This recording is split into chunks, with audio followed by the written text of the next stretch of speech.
आप सब परिचित हैं कि रेलवे लो इनकम और मिडिल इनकम परिवारों की सवारी है। इसी भावना के साथ हमेशा से जनरल कोच और एसी कोच का एक रेशियो मेंटेन हुआ है, 1/3 एसी 2/3 जनरल। अभी जनरल ट्रैवल के लिए डिमांड बहुत बढ़ रही है। आपने देखा पिछले वर्ष 700 करोड़ लोगों ने रेलवे से यात्रा की है। 700 करोड़ 700 करोड़ आप कहेंगे जनसंख्या 140 करोड़ है तो 700 करोड़ कैसे हुए? मतलब एक व्यक्ति एक से अधिक बार ट्रैवल करता है तो उसको 700 करोड़ यात्राएं कहा जाता है।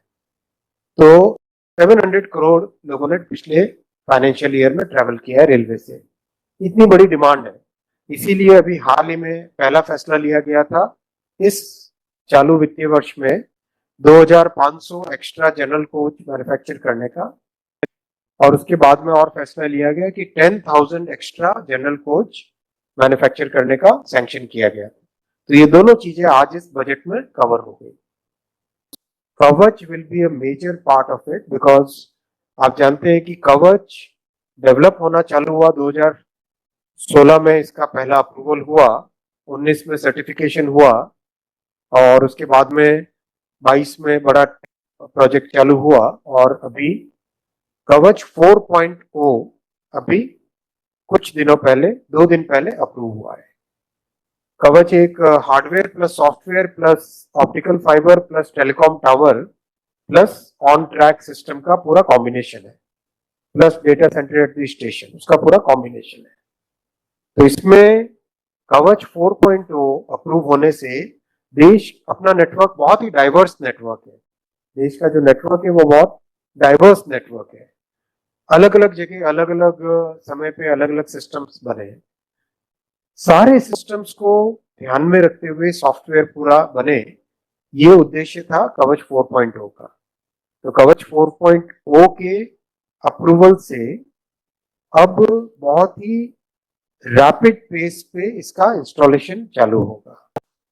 रेलवे के लिए आज के बजट में ऐतिहासिक एलोकेशन है, 2,62,200 करोड़ रुपए का टोटल एलोकेशन रेलवे के लिए है। मैं माननीय प्रधानमंत्री जी को, माननीय वित्त मंत्री जी को धन्यवाद देना चाहूंगा 2,62,200 करोड़ रुपीस कैपिटल इन्वेस्टमेंट के लिए। This is a record allocation for capital investment for railways. अगर आप देखेंगे 2014 के समय करीब करीब this number used to be only about 35,000 crore rupees, 35,000 crore रुपए होता था 2014 में। आज एक नए लेवल पे, बहुत बड़े स्तर पे 2,62,000 करोड़ यानी 2,62,200 करोड़ रुपीस का एलोकेशन है। इस एलोकेशन का बड़ा हिस्सा सेफ्टी रिलेटेड एक्टिविटीज पे है।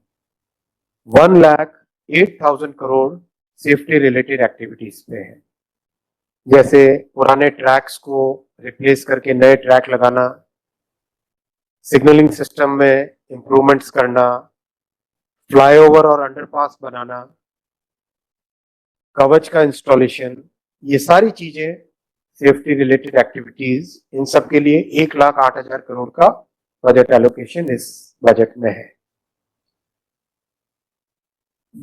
जो 10 वर्षों में प्रधानमंत्री श्री नरेंद्र मोदी जी ने रेलवे के लिए एक फोकस्ड वे में मेहनत के साथ जो काम किया है, उस काम को आगे ले जाने की भी इस रेलवे बजट में फोकस है। कैसे? आप देखेंगे 2014 से पहले के 60 वर्षों में 20,000 किलोमीटर रेलवे इलेक्ट्रिफिकेशन हुआ था। इन 10 वर्षों में 40,000 किलोमीटर रेलवे इलेक्ट्रिफिकेशन हुआ, यानी 60 इयर्स में 20,000 किलोमीटर और 10 इयर्स में 40,000 किलोमीटर का इलेक्ट्रिफिकेशन। वैसे ही 2014 में on an average 4 kilometre per day new track construction होता था, 4 kilometre a day. Last financial year railway constructed 14.5 kilometre a day, यानी एक साल में 5,300 किलोमीटर न्यू ट्रैक्स। तो रेलवे इंफ्रास्ट्रक्चर में एक्सपेंशन, बहुत सारे जो बॉटलनेक्स हैं उनको रिमूव करना, रेलवे के इंजन्स की और कोचेस की मैन्युफैक्चरिंग को बढ़ाना, नई टेक्नोलॉजी लेके आना, ये सारे के सारे जो 10 वर्षों में काम हुए हैं प्रधानमंत्री श्री नरेंद्र मोदी जी के फर्स्ट और सेकंड टर्म में, आज के इस बजट से इस थर्ड टर्म में भी इसी तरह से रेलवे को एक बहुत बड़ा बूस्ट मिला है, बहुत बड़ा एक बेनिफिट मिला है, बहुत बड़ा आगे बढ़ने का एक मौका मिला है।